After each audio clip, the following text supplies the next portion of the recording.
तिबेरिया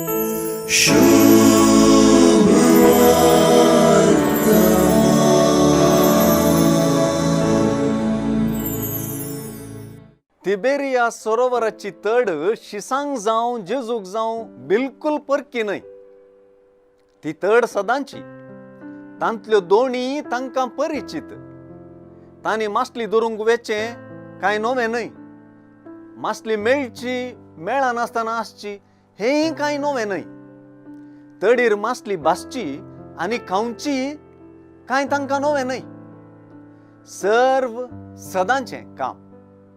हांगासर नवें साव म्हळ्यार जेजूची हाजरी मात्र. पुनर्जिवंत जेजूची हाजरी. शिसांच्या सदांय करच्या कामांत वा मासली पाकपांत नवें साव ना तरी आज हांगासर सगळें नव सारलां. जेजूच्या मरणान निराशी जाल्ल्या शिसांक गलिलयाच्या सरोवराचे तडीक व्हेलां.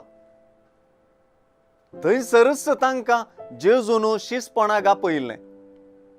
निराशा तांचे थंय भरून गेल्या म्हूण कांय परत सांगची गरज ना. ह्या वक्ता शिसांक पुनर्जीवन जेजून तिसरे फावटी दिश्टीक पडचें आनी नव्या हुरूपान भरचें नवसारणेक कारण जाता.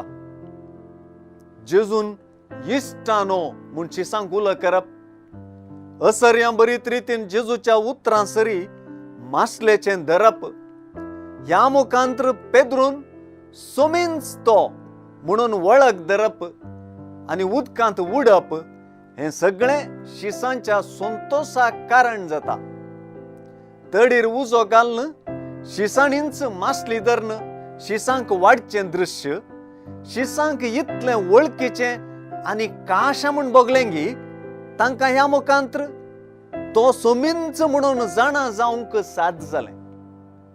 दर्या तडीर जेजू आपली सदांची पूण तांचे संगी आसतना वापरली रीतच पुनर्जीवन जाल्या उपरांत ही वापरता.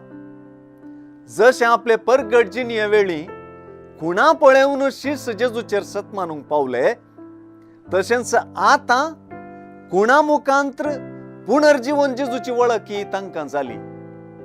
सोमींच तो म्हणून जेजूच्या शिसांनी ताची वळख धरच्यांत संतोष जेजू विशीं साक्ष मात्र न्हय जेजूचे मिसांवी आटापलां तें सुवार्ता स्पश्ट करता.